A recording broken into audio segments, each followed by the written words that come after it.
Welcome to episode 16 of Live Life by Design. I'm your host, Nicole Mantilla Parato, and I'm so happy to be here with you. Today I wanted to share another quantum moment in my life where I fell in love with music and I knew that there was a higher power leading me through life. I was 6 years old, sitting at my grandmother's piano in Florida. And right in the hallway, there was a picture of Jesus, the Sacred Heart. And you know, in that picture, those of you who have seen it, his eyes just like kind of pierce into your soul. And I remember every time I would play the piano, I always felt like Jesus was watching me, like he was just staring at me. Because in that Sacred Heart picture, the eyes really penetrate you. And as a child, I would sit there and I would play the keys as a form of therapy. And I would realize that I was very, very lonely as I was playing the keys. The songs were not like uplifting and joyful. They were a song for a higher call out to something to reassure me that I was going to be okay in life, that I wasn't alone, that I was gonna figure stuff out. And I was reflecting back on this the other day, of how music has always had a way of doing it. And I remember I used to play this melody, and one of the songs was that I wrote and made up. I think about you day after day. Those memories never seem to fade away. I need you now to be by my side because I can't stand it alone. Sometimes I want to cry and sometimes I feel nothing. It's pretty deep for a little kid. And that melody and that song, every time I would go to visit my grandma and my Aunt Mercedes, I would sit there and I would play that song, and it would take me into such a deep place, almost like a trance as I was playing. And so fast forward through the years of spending time at my grandma's house, who is Colombian and didn't speak very well English. My father is Spanish. She was very, very religious, and the house had a feeling, a holy presence about it. And music was always playing from my Aunt Mercedes' room, where there was just like a lot of soul there. And I did a lot of soul searching every time I stayed with my grandma. And so I was 16 years old and I was not doing good in school for the sense that I didn't want to be there. I was overwhelmed, and I was overwhelmed by my parents. My parents were divorced. My dad was kind of doing his thing. My mom was doing her thing. And I needed a break. And so my parents shipped me off to Florida to live with my grandma for a little while. This was at 16 years old. And I had a lot of time there to spend with the piano, but also a lot of time to grow and connect with God, a higher power. And I remember my grandma handed me a journal and she's like, just write what you feel. Just write what you feel, record what you feel. My room was simple there. It was the guest room. She made it as girly as she could for me. And I would sit and I would journal. And I remember staring at the clouds in the backyard, looking at the clouds as almost there was something behind the clouds watching me. I would feel this energy of safety, of like I was being held.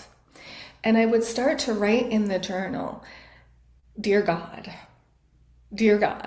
It kind of reminds me of like, Dear God, it's me, Margaret, one of my favorite books by Judy Blume as a child. But yes, I started writing to God and asking for guidance and clarity at 16, just feeling really, really lost.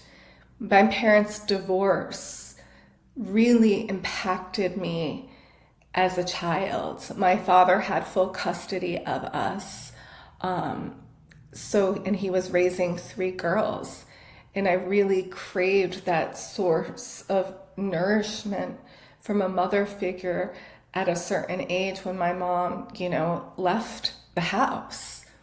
It was a difficult time, so I felt like out of sorts, a little wobbly. And maybe you can relate, right? And I'll never forget, I ran into my room and I started just crying and bawling after journaling. And I was like, I don't understand why this has to be so hard. Why can't I feel loved and accepted? I miss my sisters. I miss my father. I want to go home. I want to go home and be with them, but why does it have to be so hard? God, give me a sign. And all of a sudden, I started feeling this cool breeze around me, almost like the air condition went on. But the air condition went on, it was only in this certain area of the room. I went to the other side of the room and it wasn't there. It was all on the bed. And I'm like, what is this? And it was like this cool energy, and I just laid there and I surrendered to it. And I started laughing hysterically, like it was tickling me. Like there was all this bliss and joy. It was my guardian angels. It was a fairy-like energy coming through, like tickling my spirit, helping me remember that I'm not alone and everything is okay. And so I started laughing and crying at the same time. And then my grandma starts calling me, Nicole, your sisters are on the phone. And so I go and I grab the phone and my sisters say, you're coming home. We're coming to get you. And we're going to go to Disney World before we go home. We're going on vacation as a family. And then you're going to come home. And it was like my prayers were answered. Like that was the first moment that I had such a deep experience with a holy presence of when I felt like I was at a breaking point, so alone and so lost. And so my dad and my sisters came and we went to Disney World and I went home to be with them. And when I went home, I decided that my life was going to be different and I was going to be different. And I knew school wasn't for me. Now, I'm not saying like in the educational sense, because you guys all know that I went to school and I was a microbiologist for almost 20 years. But I was a really sensitive and emotional kid and soul who had to grow up very, very, very, very fast. I had to play a mother role for my 2 little sisters very fast. It was not easy growing up. And so I wanted to drop out of high school. And a lot of people don't know this about me. I didn't want to do high school.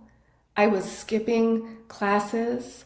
When my dad would drive off for work, I would skip school. And I just had so much anxiety. And this is true for a lot of Blu-ray souls, starseeds, indigo children, really special, unique beings. The regular school system doesn't support people like us. So I asked my parents if I could get a GED and take the test and go right to community college and then transfer and then I went to the University of Buffalo for school. I mean, this is kind of the shorter story of this. And I did. And that's what I did. And I'm sharing this story with you guys because what you're going to notice is schooling in the traditional sense, the way the school systems are right now, are not ideal for some of these really sensitive souls. And we get labeled with all these kind of behavioral terms: depressed, anxious, autistic, antisocial, weird, introverted, all these, bipolar. Did I say that yet? And not that those mental conditions don't really exist. I want to say schizophrenia too. But there are a lot of children that are very, very tapped in, that hold big energy, and their parents don't know what to do and how to parent them. And so whether you're a parent that is experiencing that, or whether you're an adult who resonates with your upbringing, like what I'm saying, or you're a kid watching this, a teenager or a young adult, you're not alone. You're not alone. And so it's funny how life unravels and how our experiences over time develop into a way that we're meant to use our stories and our voice to share our experiences with others, to lend a helping hand. And a higher power has started to bring women who are pregnant or have young children into my life for mentorship. And it's the souls that they're carrying, it's the children that they're carrying that communicates with the mom, that gives them the nudge that I'm the person that they're supposed to work with to transform their life, to build their business, to get the home ready, to get the dynamics between the husband and wife ready, and the children ready. And I never really expected that some of my work would be unfolding in this way, but it makes so much more sense, and it's so fulfilling for me to empower the mother to be in her masterful, oracular gifts and live in her spiritual gifts and her uniqueness and authenticity, because the soul of these children, these very gifted children that are coming in, have chosen these mothers because these mothers have gifts, and these fathers have gifts that can support them and raise them. And without support, it's really hard to parent some of these children, and I call a lot of them star beings, and they're little masters that are coming in because they are the leaders that are going to change our world.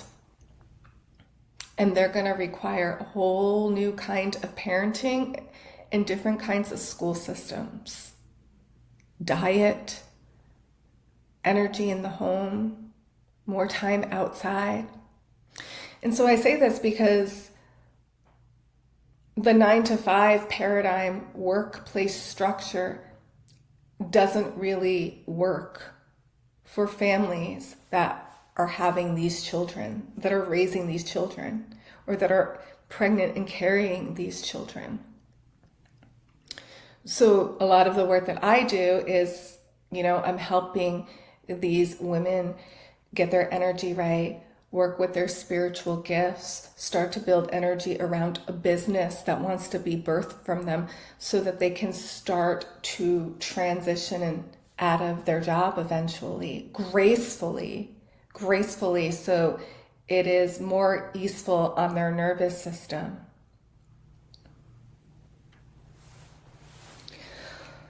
Whew, yeah.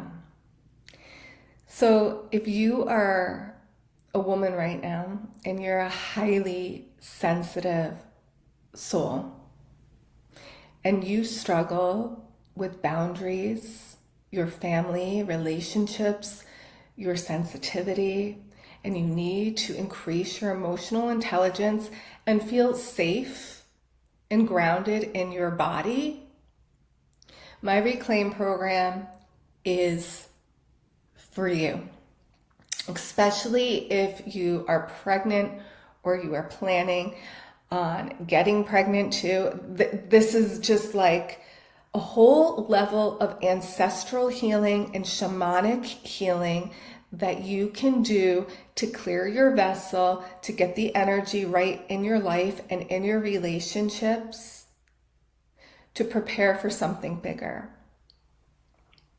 And it's funny, I never thought of marketing Reclaim in this way, but a lot of people that are working with me right now, they're on one-on-one. I'm also giving them Reclaim as part of the program because it's helping them clear so much in their lives to prepare for having a child, or while they're pregnant, or just in general in their life, just to feel grounded in their power and accumulate new gifts and upgrade their energy so they're leading and feeling confident in their uniqueness and in their bigness, and they're embracing it. So if this sounds like something that you need, I'm going to put the link in the show notes.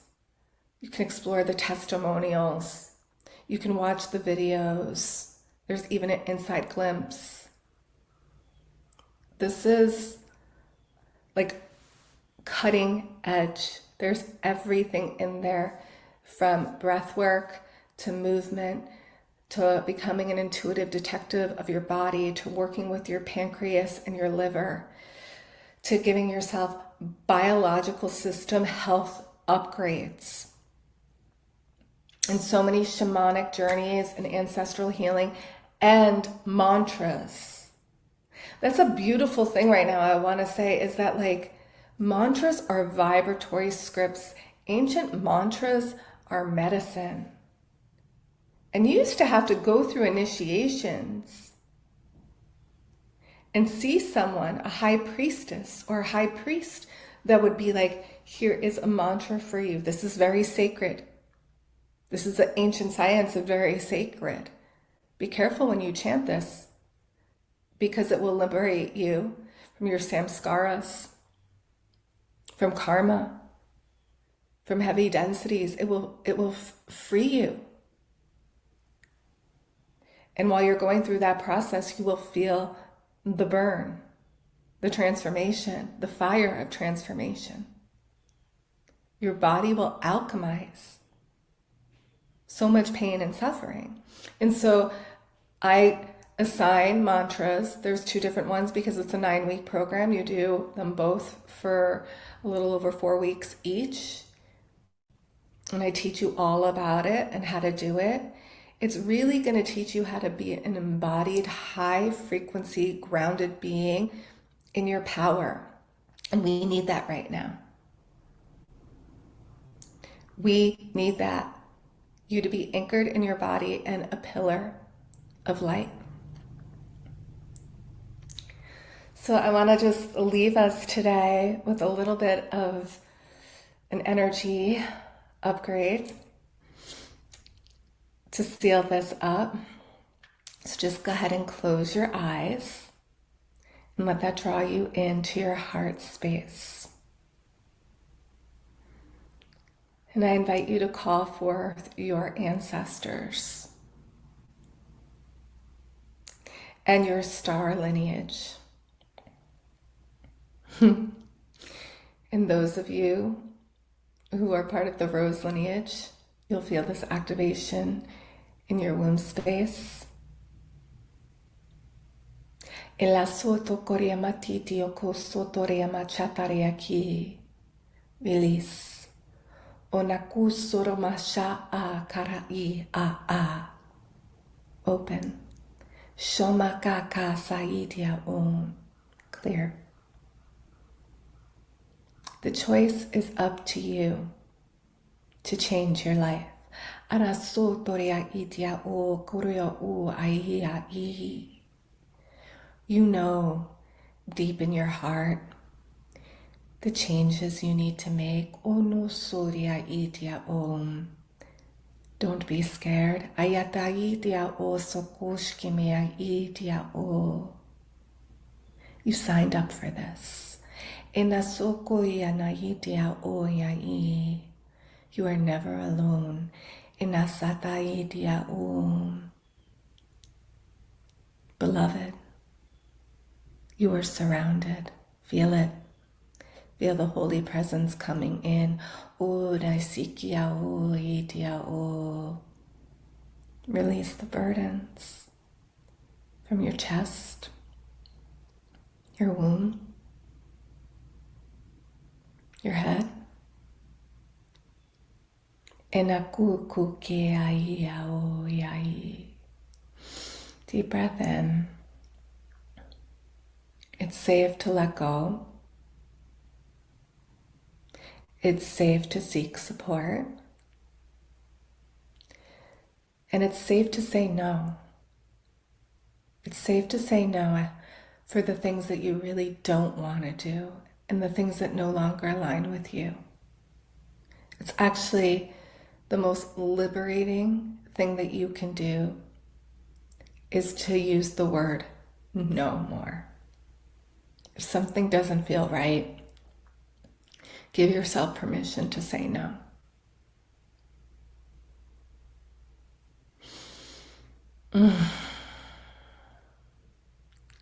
If you are ready to amplify your unique gifts for this level of your soul's mission to advance and change your personal and professional life,